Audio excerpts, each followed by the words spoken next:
Assalamualaikum warahmatullahi wabarakatuh. Selamat malam, terima kasih atas waktunya yang diberikan kepada kami. Terima kasih kepada Bapak Risna Dermawansyah, ME, selaku dosen pengampu, dan terima kasih juga dengan teman-teman saya yang berkenan hadir dalam presentasi ini. Pada pagi ini kami akan mempresentasikan.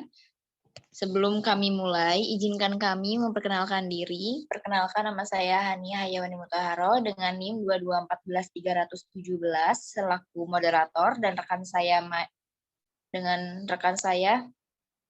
Ratna Amelia dengan NIM 2214318 dan Safitri dengan NIM 2214317 sebagai pemateri 2.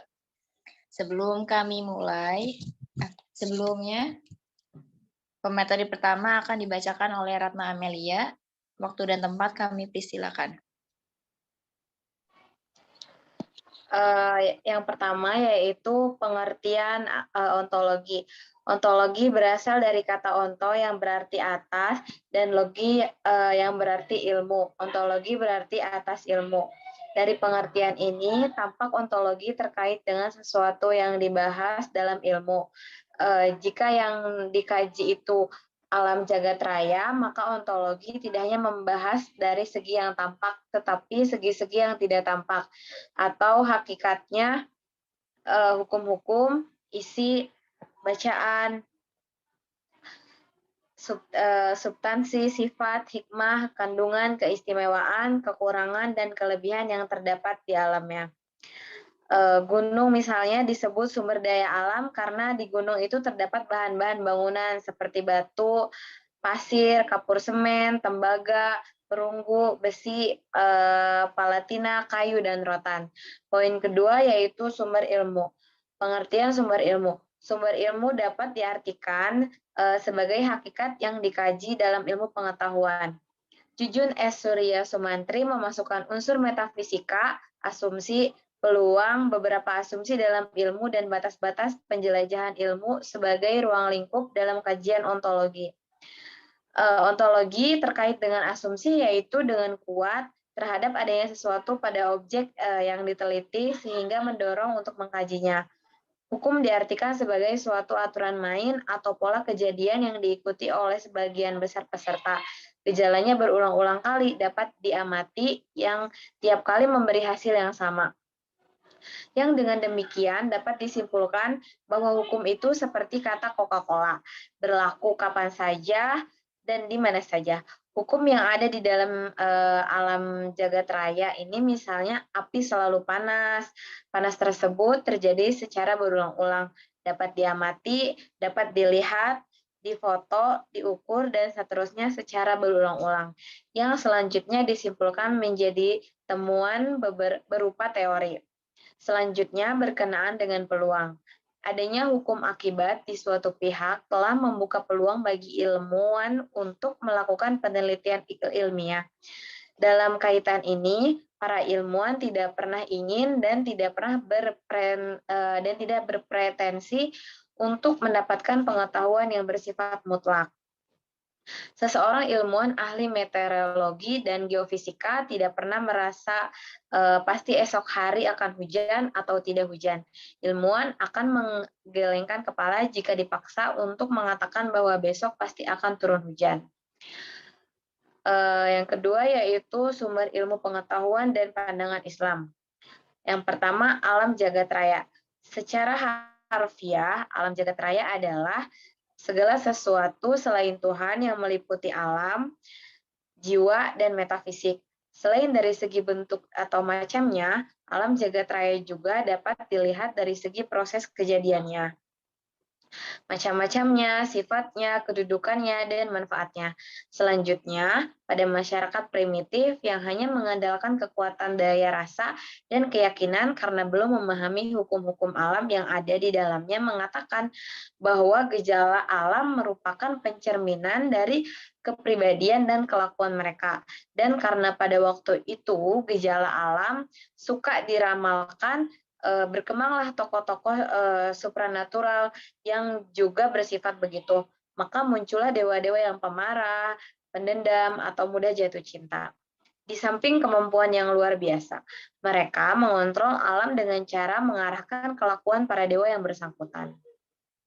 Islam memandang bahwa alam jagat raya tidak menciptakan dirinya sendiri secara mekanis atau natural, tetapi karena diciptakan oleh Tuhan yang Maha Sempurna, Tuhanlah yang menciptakan dan meletakkan hukum-hukum yang ada di dalamnya atau sunnatullah. Namun, Tuhan juga bisa berbuat sesuatu di luar hukum alam yang ditetapkannya. Sebagaimana telah dijelaskan di atas, alam jagat raya diciptakan oleh Tuhan melalui suatu proses yang panjang, melalui suatu teori Big Bang atau dentuman besar. Allah Subhanahu wa taala berfirman juga yang isinya, dan apakah orang-orang kafir tidak mengetahui bahwa langit dan bumi itu keduanya dahulu adalah satu padu. Kemudian kami pisahkan antara keduanya. Quran Surat Al-Anbiya ayat 21. Dengan menggunakan alam sebagai sumber ilmu melalui penelitian observasi dan eksperimen yang dilakukan dengan cermat dan mengikuti tahapan-tahapan yang lengkap, disertai sikap yang sabar, teliti, dan tekun, maka akan dihasilkan sebagai ilmu yang berkaitan dengannya.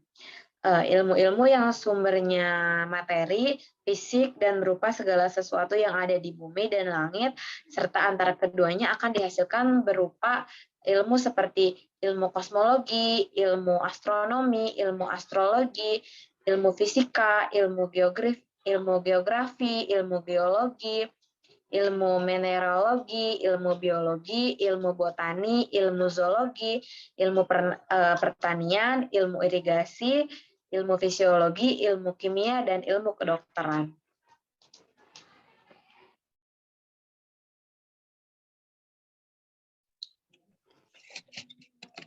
Baik, selanjutnya akan dibacakan oleh Safitri. Tempat dan silakan.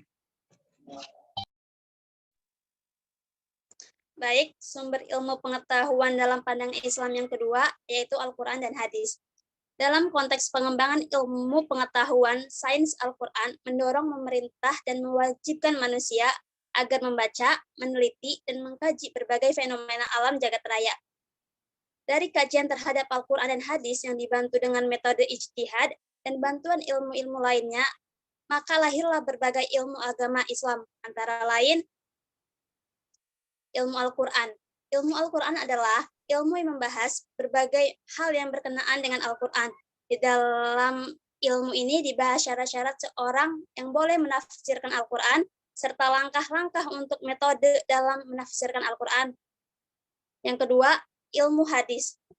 Ilmu ini membahas tentang macam-macam tingkatan hadis dengan kriterianya, macam-macam ilmu hadis dan fungsinya dalam memahami hadis.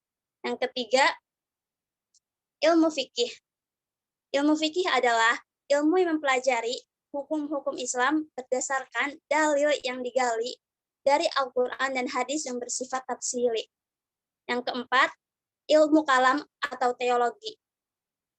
Adalah ilmu yang membicarakan tentang Tuhan dengan berbagai hal yang terkait dengannya berdasarkan pada dalil Al-Quran, hadis, serta logika yang sehat.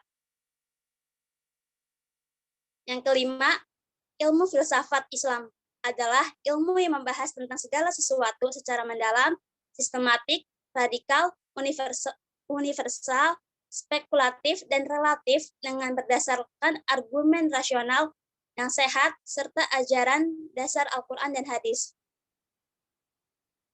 Yang keenam, ilmu tasawuf atau sufisme ialah ilmu yang mempelajari atau mengetahui bagaimana cara untuk mensucikan jiwa.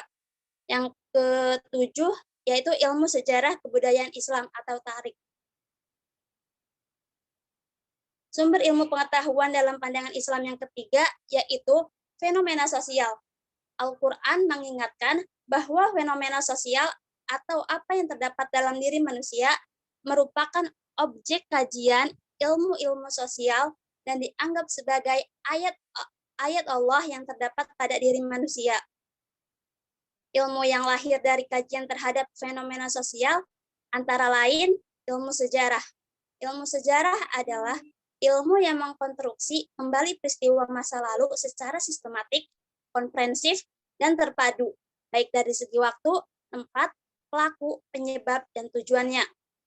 Yang kedua, ilmu antropologi adalah ilmu yang mempelajari segala macam seluk-beluk kebudayaan yang dihasilkan dalam kebudayaan manusia. Yang ketiga, ilmu perdagangan. Ilmu yang membahas tentang perdagangan, mulai dari perencanaan, penjualan, dan laporan hasil penjualan. Yang keempat, ilmu psikologi adalah ilmu yang mempelajari gejala-gejala kejiwaan manusia. Yang kelima, ilmu sosiologi, ilmu yang mempelajari berbagai aktivitas manusia antara satu dan lainnya saling berkaitan. Yang keenam, ilmu seksiologi, yaitu ilmu yang mempelajari hal-hal yang berhubungan dengan pengenalan terhadap tubuh dan organ-organnya. Terima kasih. Baik, terima kasih Safitri. Selanjutnya materinya akan saya bacakan sendiri. Yang keempat ada akal pemikiran. Di dalam Al-Quran terdapat ayat-ayat menyuruh manusia menggunakan akalnya untuk memikirkan hakikat tentang segala sesuatu. Dengan menggunakan kalimat yang sangat bervariasi seperti aftala ta'akilun atau mengapa kamu tidak berpikir, aftala tatakafarun atau mengapa kamu tidak merenung, dan aftala tatadabarun atau mengapa kamu tidak mengambil pelajaran. Hasil renungan dan kajian ini juga agar selalu dapat dua tujuan, yaitu selain mendapatkan hikmah, juga untuk mendekatkan diri kepada Allah Subhanahu wa Ta'ala. Ilmu yang dihasilkan akal pikiran antara lain, yang pertama, filsafat, yaitu yang mempelajari hakikat sesuatu yang bersifat substantif, ide, gagasan, pikiran, hakikat, verten, dan batin. Berpikirannya dilakukan secara mendalam, sistematik, radikal, unival, indukatif, dedukatif, dan relatif. Oleh karena itu, filsafat sering pula dianggap sebagai induknya ilmu. Yang kedua, matematika. Matematika adalah ilmu yang mempelajari hal-hal yang berkaitan dengan menentukan nilai kuantitatif dari sesuatu yang sifatnya tidak berhubungan langsung dengan materi, namun dalam praktiknya selalu berhubungan dengan maten. Yang ketiga, humaniora atau ilmu budaya adalah ilmu yang mempelajari tentang cara membuat atau mengangkat manusia menjadi lebih manusiawi dan berbudaya. Lalu yang kelima ada intuisi atau hati nurani. Ini adalah berbagai ragam seperti al-ruh, al-nafs, al-sir, al-azau, al-lub, al-faud, al-qalb, al-ghadab, al-syahwat, dan al-hawa, merupakan objek kajian yang dapat digunakan untuk mendapatkan ilmu langsung dari Tuhan.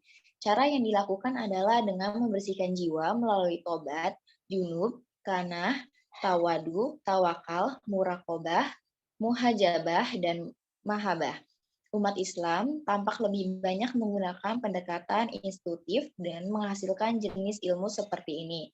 Pada abad ke-8 di Barat banyak menggunakan pendekatan ini. Namun di masa sekarang ketika Barat menggunakan pendekatan yang liberal, rasionalisme, empiris, positisme, sukalerisme, pendekatan intuitif sudah ditinggalkan. Baik, itu saja yang dapat saya sampaikan di presentasi ini.